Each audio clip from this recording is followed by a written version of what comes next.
gawin natin? So kami ngayon ay, for the first time, magre-record kami sa Basta Cafe. So ito na yun. Tignan natin. Pakita mo. Ay, yan. Ito to. Tsaka ito. May video. Yung editor namin, Zai, pakilagay yung mga videos.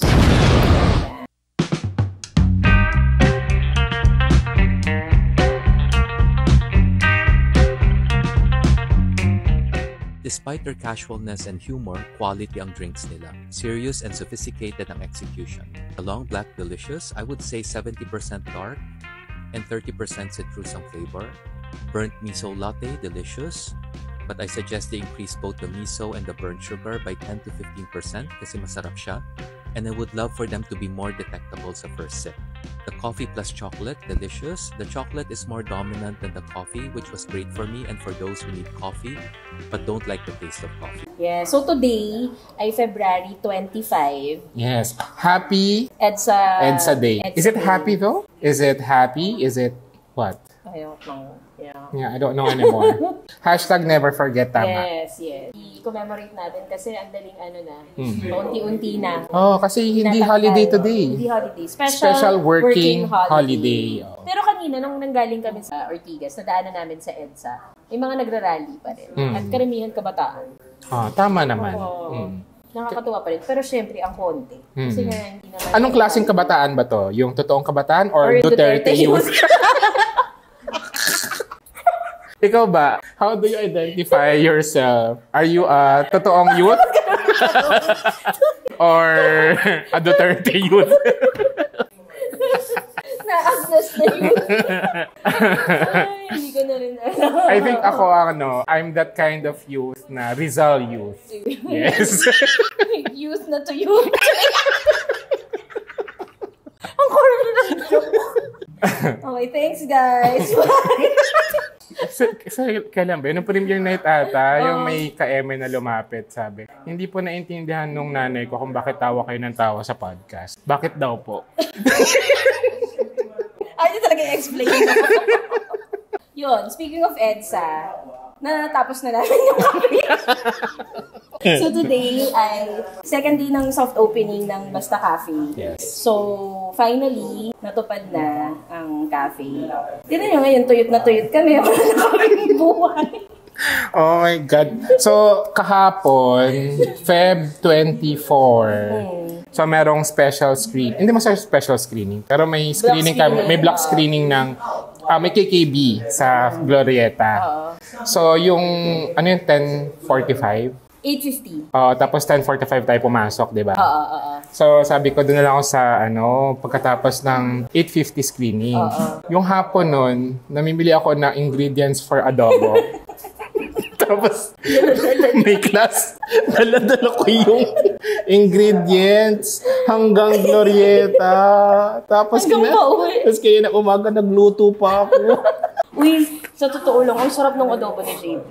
Ang sarap. So, sa menu namin, ang tawag, di ba, uso naman na yung twice cooked adobo, di ba, thrice cooked adobo. Yung adobo ni JP, it's JP's cooked adobo. Yes. Kumbaga, it's 3-day-old adobo. Kumbaga, sa lahat ng shore, niluto to. Hindi yung sarap ng adobo niya, in fairness. Parang ayaw na nga namin sabihin kasi baka lumaki ulo niya, pero masarap. What's your secret ingredient? My secret ingredient is actually... Hindi ko sabihin. Kero ko lang sabihin kasi kailangan ko ng katulong ngayon show. Sabi nga ni JP, dahil na every morning, kailangan niya magluto ng ilang kilo? 3 kilo? 1 kilo? 3 kilong adobo. Sabi niya, parang bakit ko ba ito kinuhit? So yun. So pag pupunta kayo dito sa Basta Cafe, meron kayong mga coffee developed by Dana. Yes. So si Dana yung aming resident coffee connoisseur, coffee snob. So ayaw niya aminin na coffee snob siya, pero coffee snob talaga siya. Kasi kami ni JP parang yung namin sa kape, basta may wifi, no? Yes. May saksak. Kami ang coffees... Ay, meron tayong Ay, sige, may special guest kami ngayon. Ang BOP ng Batang Quiapo. At ang probinsyano, si Herman Claraval. Oy, in fairness, Kaya nga! kaway din naman agad. Kawai din siya eh. Kawai din Oo. siya. So, friend namin. Si Herman, dali, dito ka. So, Oo. Herman, anong masasabi mo? Paano nyo nagagawang parang hindi tumatanda si Coco Martin sa Batang Quiapo? Tumatawa lang siya. Hindi, ikaw lang. Ano masasabi mo sa Batang Quiapo? How is it how is it? Ayaw niya sagutin. Ayaw niya sagutin. Man.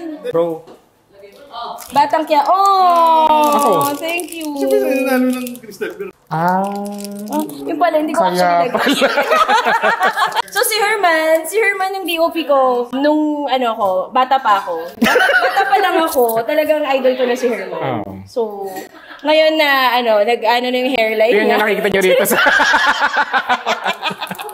Saan kita DOP? DOP ko si Herman sa You're My Boss. Dami. Ano pa? All You Need Is Pag-ibig. Love You to the Stars and Back. And Avatar! Siya yun. Avatar 2. Avatar 2. Saka teleserye. Tatlo. Oo, On the Wings of Love. On the Wings of Love. On the Wings of Love. Kung papanoorin nyo, papanoorin nyo yung On the Wings of Love, di ba ang signature namin doon, yung umiikot. Kung makikita nyo, sa San Francisco, kung nakita nyo kung gaano kanginig. Di ba yung una nagkita si James tsaka si Nadine sa San Francisco, nagkabanggaan sila. Sabi ko, kailangan umikot yung camera. Tapos, kung mapapansin nyo yung camera, shaky. Yung parang 90s na indie. Ay, Brillante Mendoza. Tapos sabi ko, Herman, wag na. Hindi. O yun, isa pa, nagamit naman. Shaky pa rin. Pero yun, si Herman yun. Si Herman kasama ko sa Pero may isa pa tayong DOP in the house. Oo nga! Other DOP of Pong. The Mag-hi ka DOP naman. of... DOP of General Luna, Of General Goyo, Luna. and the up-and-coming. Upcoming. Coming. The coming. Quezon. Uy, grabe, DOP convention tayo. Oo. Kahit dalawa lang. May convention. Oh, di ba ngayon pa sila alam mo, nagpa-plastikan tong dalawa. Kung kailan may camera. Tsaka sila nag-yellow. Kasi sila nag-hello. So, Pong, kailan lalabas yung Quezon? 2025! Ayan. Okay. So, ito si Pong. Yan. Bigla ako nakapunta dito tapos bigla ako naging guest. Ah. So, si Pong nga yung DOP ni Gerald sa Goyo at General Luna. Tapos ngayon nga Quezon. Ang question ko, I know hindi dapat ikaw yung sumagot, pero... Nandiyan din si Monica yung production design. Kaso nasa Hindi, CR ang siya question eh. ko, bakit si Jericho. Rosales ang Quezon? Siya yung best choice. Good answer. O ano man sabi mo sa iba na parang, bakit daw ganun? Bakit pinalitan si Quezon? Dun sa ibang pelikula, hindi naman siya si Quezon. Well, ever since naman, in terms of the story, dalawa siya. Merong earlier na Quezon. Which is si Ben Alves. Ben And Alves Ah. na rinireprise yung role in the previous films. Ngayon, merong parang ibang timeline na Quezon na later in his life. Originally, tama si TJ yun. Pero si TJ ay meron ng siyang seryosong trabaho. Ano yung seryoso ang trabaho niya? Nasa aviation na si Oh my TJ. God! Pilot? Hindi. Ay. Corporate. Aviation pilot. Aviation pilot agad. Pero yes, syempre, in-approach namin si TJ to reprise his role na ginawa namin for him nung Goyo, pero this time around, si Jericho ang magiging choice. I think, magiging effective naman. Agree. Di ba kaya start sa shootout, Oo. teaser pa lang ang nagagawa namin. Grabe, talaga ang dami na isplok. Ang galing. Hindi natin alam kung tama bang naririnig nyo to ngayon. Pwede na, kasi lumabas Pwede na. Okay. Tsaka sino ba makakapagsabi kung anong totoong itsura ni Quezon? Buhay na ba kayo nun? Ano ba ang pinag-uusapan? Hindi ko na alam. Ano sinasabi ng mga tao? Ito na, last question ko. Bakit of all the characters remaining dun sa Goyo and General Luna, si Quezon yung napili? Siya ba talaga yung... Siya talaga. Trilogy Siya kasi talaga. siya eh. So ever since kasi si Direk Gerald, pag mag-isip yan, trilogy talaga. Pasok ko dito po. So it was always in terms of the design ng flow ng Bayaniverse niya. Luna, Ba't yung sana dati, isa lang? Yung sana dati rin parang may camera trilogy yun eh, di ba? Ay, oo nga, tama. Ano ba yan, JP? Oo nga, Confessionals, mga tiyanan. Salamat. Yan, and then, Ay, naiba na? Sobrang Saka ganda sana ng dati. confessional, Tama. sobra. Kung saan ba mapanood yung confessional? Baka meron sa YouTube. Cinema sa One. Originals. Cinema One. Sobrang ganda. Cinema One lang. Favorite ko rin sa kanya yung senior year. Senior year. Ang favorite ko kay Gerald ay hindi full-length film, short film. Carpool. Carpool. Oh my God, sobrang ganda ng Carpool. Sobrang Grabe, ganda student ng- pa lang ako nun. Sobrang ganda ng yung starring siya, naalala niyo. Ay, ano yun? Confessional. Confessional. Yeah, Siya yung cameraman. Siya yung logo ng Cinema One Original. For the longest time. Thank you po. I don't think Thanks, Pong. mapapanood kaya ni Gerald doon. Hindi niya yung mapapanood. Hindi na napapanood. Pipigilan natin Medyo si Gerald. snob yun sa pop culture. Okay. Next naman, ating guest. Herman. On the spot. Kasi catch up kami ngayon. Oh, taray. Oh. Bakit ka rin eh? Si Herman Nilabas niya rin yung eh. dimples niya eh. Wala ka naman dimple nung pumasok. Oh, di ba? Proud wife, oh. Oh. Kitang-kita. Proud, right? Alam mo, tanongin natin yung love story. Ayun! So guys, hindi lang si Dan tsaka si Tonet ang may love story sa industriya. So si Shari, isa siyang production designer. Ah. So si Herman Claraval, siya ang DOP ni Inang, ni Olivia Lamasa. Ito yung love story nila? Oo, doon sila Okay. doon sila na booking, 'di ba? Sa Barcelona.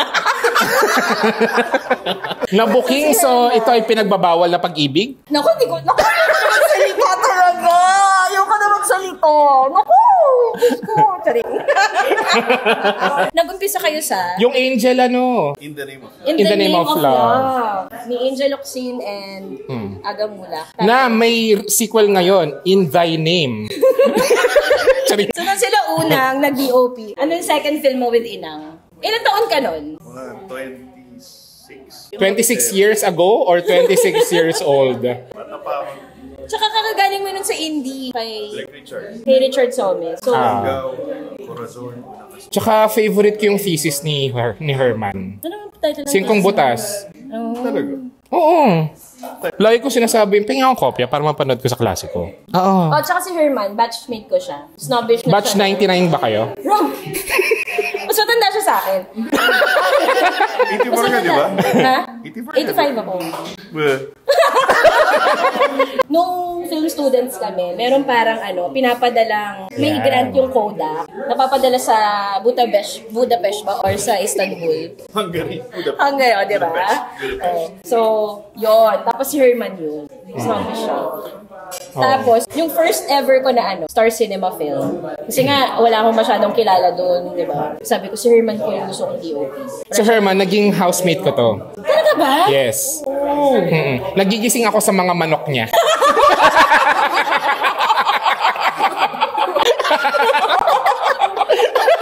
May dala siyang manok? Bawal ba? Bawal ba? Ano bang mambalik? Hanggang ngayon ba? Nagmamanok ka pa rin? Hindi na? Ba't parang yung mo may anyway. Ano pa yung next mo? Ano pa yung mga ibang pelikula mo with Inang? Ano yung pinaka-favorite na pelikula mo with Inang? Na ikaw nag-DOP? Sumunod nung In the Name, The Mistress. The Mistress. The Mistress. Okay. Bea, John Lloyd, and Bea Alonzo. Ronaldo Valdez, and Hilda. Coronel. Yes. Film kasi yun. Umabot. Anong ibig sabihin? Kasi baka hindi alam ng mga nanonood sa atin. Kung anong difference ng pag sinabi mo na ang pelikula ay shoot on film at shoot na digital. Tanong yun. Tanong yun, Mi. Pakisagot. Hirap naman. Analog siya. So, hindi mo pa makikita yung kinukunan mo. So, kailangan dumaan sa processing yung film negative. So, surprise kung maganda yung... Di pares ngayon. Kita mo na kaagad pag digital. Kung maganda yung kalalabasan. So, during that time, tagal. Mahirap talaga yung film. Pero... Meron pang di ba, timer, color timer. Tapos may splicing sa edit, mga ganun. Sa ano yung processing sa Pateros? Opticolors. Yun. Yes, malapit na sa San Joaquin. O yan, ano pa, after the miss, favorite mo na lang, favorite mo kay Inang, na ginawa mo, na ikaw nag-ilaw. Favorite kasi lahat. Herman, huwag mo kaming Hindi, enemy. sinong director na lang yung favorite mong kawork? Dali na. Magpaka-controversial tayo dito para malagay tayo sa abante. Ibibilip na lang namin sa edit. Kasi sa bawat period ng career, talagang Ano? galing eh. Favorite ko lahat eh. Iba-iba sila eh. Nung nagsisimula ako, Inang, so parang Sige. ako natututunan. Si Tonet, kumusta si Tonet bilang isang director? Kasi ito naman, syempre, batchmate. Pwede sa sumagot. Ayos mo ayusin mo ah. Nung yung kaklasok ko sa film theory. Don't you see her, Aray ko! Hindi, magaling kasi doon nung Kaili ka? mga short films yung batang namamakyo. Oo, ano yun? Plano.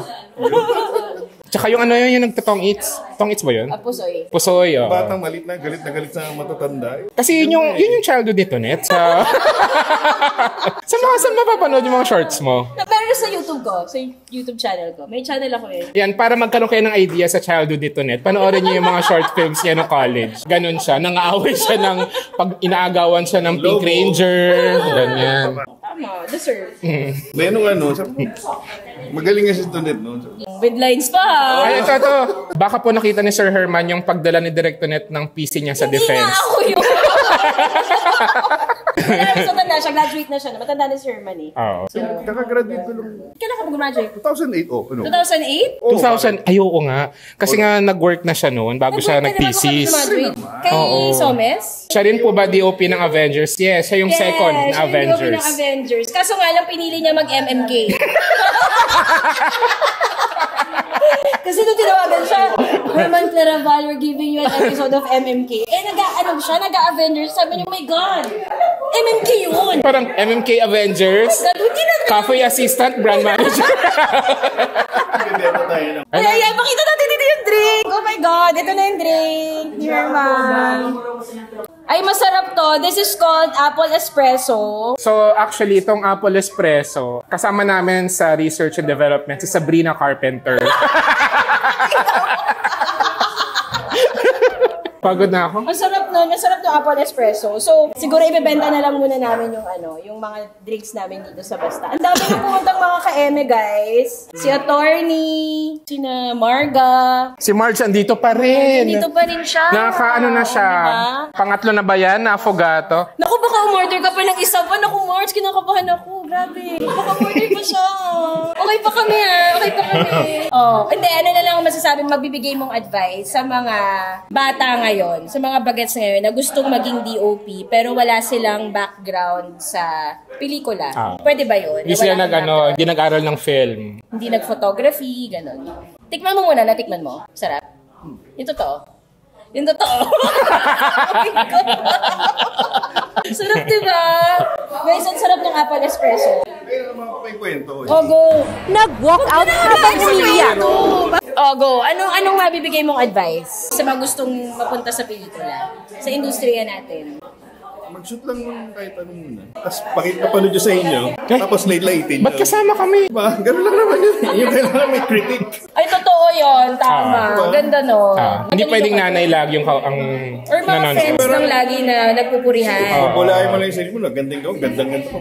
Panood mo kay Direct Jake, ang director niya. Tapos parang mga advice sa Tama naman. Tama. advice sa pag-ibig. Di-advice din sa mga sinushoot nyo kung Nakikinig ka ba ng Walang Kwentang podcast?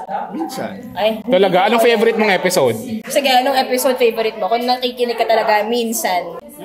Yung kasal na si Ay, Oo nga.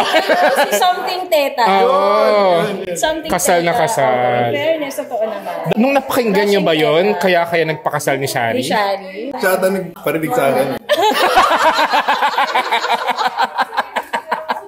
So si Shari, yung production designer na, ni Inang na. Shari, alika rito, Shari. Ayun na, Shari!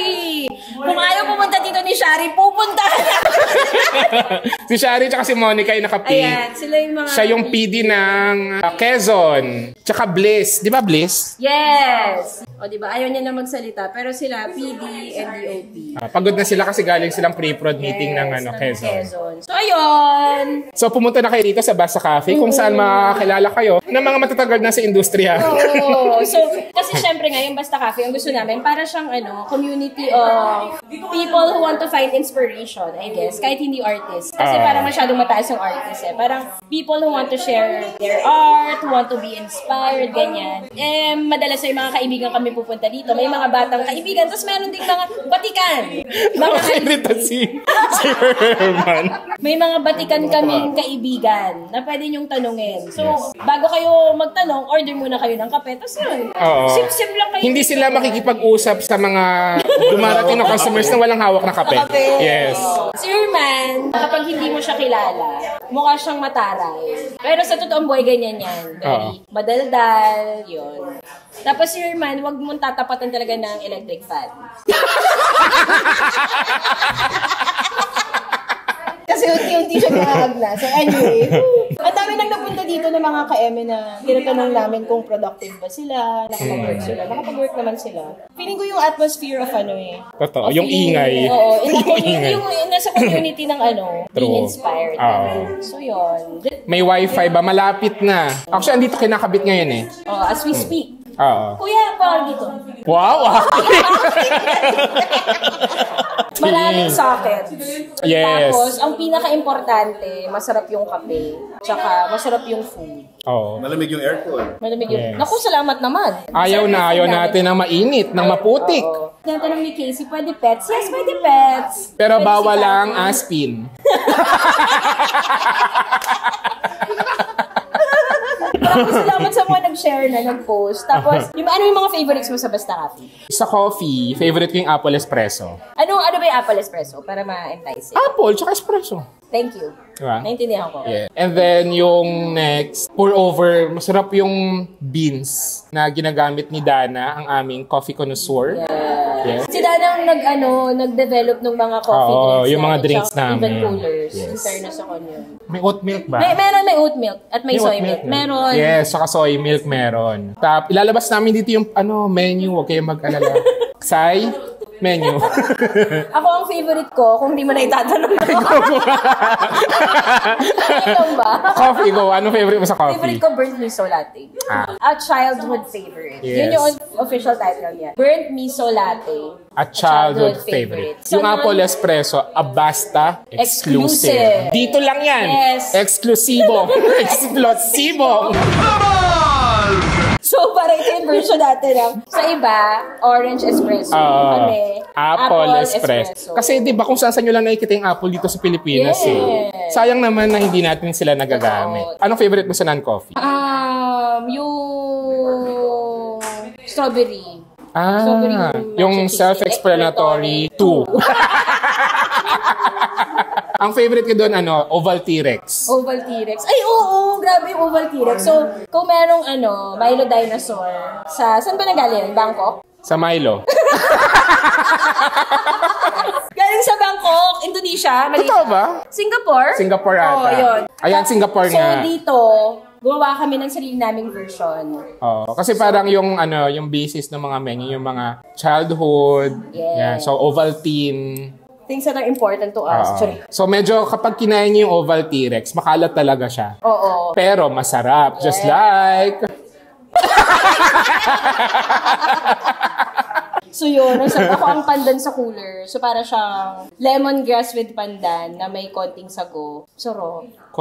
Refreshing siya talaga. Lemongrass, pandan, sago. Tsaka yung yellow namin, hugis, longgan. Yes. Tapos sa food, ako dalawa yung favorite ko. So far kasi may dadagdag pa kami. Ang favorite ko, kahit lalaki yung ulo ni JP, JP's cooked adobo. Luto talaga siya. Ang sarap talaga, in fairness. Di ko alam kung anong naano ni JP, pero ang sarap niya. Tsaka yung MMKK. Yung MMKK. Ay, oh my God. Ang sarap na. Recipe yun ng mami ni Dana. So, high school pa lang kami, natitikman na namin yung chicken spread na yun. Yes. So, open-faced sandwich, chicken spread sandwich. Ang sarap. So, pinangalan namin siyang MMKK kasi initials siya for mas masarap kaysa Hanks. Yes. So, kapag tinikman nyo yung MMKK, kailangan nyo i-confirm. Actually, ang nagpangalan nun ay si Tonet. Ito, wagin natin yung dalawa nating barista. Yung isa si Aaron, masugid na ka-eme. Oo. Ito sila. So, meron kaming mga bagong hire na mga barista. Dito kayo sa gitna. Ayan. Follow nyo na sila sa Instagram nila. Ang Instagram Karil, magpakita ka dito. At Aaron Suarez. At Anika. Pero yung Anika mong hirap i-spell eh. Oo. Ang daming H. Oo, ang daming H. So, i-type nyo na lang kung ano yung tumama doon. So, silang dalawa yung ano namin, mga katuwang namin dito. Super bilis. Meron ba kayong panawagan? Love life, ganyan. Naku, kinakabahan ako kay Aaron. Baka umiyak to. Doon ka. Kinakabahan ako sa iyo. Ano na lang yung favorite nyo so far sa Basta? Self-explanatory po. Number 2. Tapos ako yung Cherry Blossom. No, the mismong title. The title is? Ano na lang, ang panda na lang. Ang title ng Joe. Joe, oo. Kasi yan, blueberry, raspberry ang ingredients. So, isipin nyo kung bakit Joe ang title nung drink na yon. Yes. So anyway, thank you guys. Thank you kay Aaron and Karen. Tara, I guess. Naging guest na bigla kasi. So ayun, punta na kayo sa Basta Cafe. So kapag wala naman kaming shoot ni JP, nandito kami. Yes. Like kunyari kanina, halos whole day kami dito. Kami nagsiserve, kami nagko-compute, calculator, abacus, yan. We can all do it. Sa tapo ng basura. Dishwasher. We try our best to be here. Kasi nga sobrang lapit lang naman namin. Di ba Herman, masarap? Huwag kang echos. Masarap, di ba? Oo. Hindi ka kita. So yun. So punta kayo dito. Ang payment options namin, cash and GCash. Tapos yung address namin, ipin nyo lang kay Juan Building sa Tihanar yan. Tihanar? Yes. So, ang store hours namin ay Tuesday to Sunday, 11 a.m. to 8 p.m. Tapos thank you sa Big Bulb. Sila yung nag-design nito. Yes! Hello, Digo and team. Thank you, Big Bulb. Diba? Oo. Wala na nga siya. Feeling ko secretly gusto niya. Lumabas ka na ba sa Batang Quiapo? Edit ba yung ganun? So, ayun, kapag in the future, magkakaroon kami ng cocktails na dinevelop. Ni Kren. Hello, Kren. Na nag-guest na dito. So, ang sarap ng mga cocktails. Dahil mahilig kami sa cocktails. So, marapat lang na mag-serve ang Basta ng cocktails. Meron kaming 4 signature cocktails. Later on sa menu, basta punta kayo sa @Basta, 4 cafes. Lalagay namin doon kung kailan yung soft launch ng mga cocktails namin. Tapos magkakaroon kami ng maraming events. Yes. So, magkakaroon kami ng quiz night. So ngayon, hindi na tayo pawis dito. Yes. Hindi na siya mukhang bingguhan. Hindi na lapot. Magkakaroon din ng film screenings. Yes. Workshops. Yes, ganyan. workshops. At magkakaroon tayo ng DJ night. Or day. Ganyan. Yun. Lahat ng mga pangarap namin gawin dati, ipupush natin. So, maraming salamat sa mga ka-M. Tsaka syempre, live recording dito. Recordings. Tapos, ang balak namin ay Wednesdays. One Wednesday of the month ay walang kwentang Wednesday with the ka-MS. Yes. So, para lang sure ka na pag pumunta ka ng Wednesday at isa kang ka-M, meron kang matatagpo ang kapwa ka-M. Yes, tama si Casey. Merong team building dito. Hindi lang natin magagawa yung trust fall kasi medyo mababa lang yung ceiling. Pero yes, may mga pastries kami nagbabago yan every 2 days. Yes, at merong merch available. Ang walang kwentang merch. So, dito pakita mo, te. Dito. Ayan. Ayan. Tapos, may nakasabit na panty. Okay, nung pumunta yung nanay ko dito, nung day 1, sabi niya, may brief dito? May parking, meron kaming street parking. Yeah, safe yan. Dahil tayo nasa Quezon City na ang mayor ay si Mayor Joy. Yes. Meron bang rainbow flag? Yes, may rainbow flag sa labas. So makikita niyo yun. It's a progressive pride flag. Yes. No to homophobes. Yes. No to homophobes, no to transphobes. No to soji. Bobo. Maraming salamat. So, gagawa kami ng isang full episode about Basta Cafe. Kung paano namin ginawa, sinimulan, at tatapusin. Feeling ko mag-ROI na kami in 1 week. So, pumunta na kayo kasi baka after 1 week, wala na. Okay na kami. Nagawa kami ng isa pang episode na kami lang. Doon namin sabihin yung Berlin Alley Mems, XX Lovers Mems, ano pa? February Mems. Kung paano nangyari to. Okay. Are you okay? I'm okay. Okay, ayun. Thank you guys. Pagod ako. Maraming salamat. Punta na kayo. Bye-bye. Bye-bye. Uy!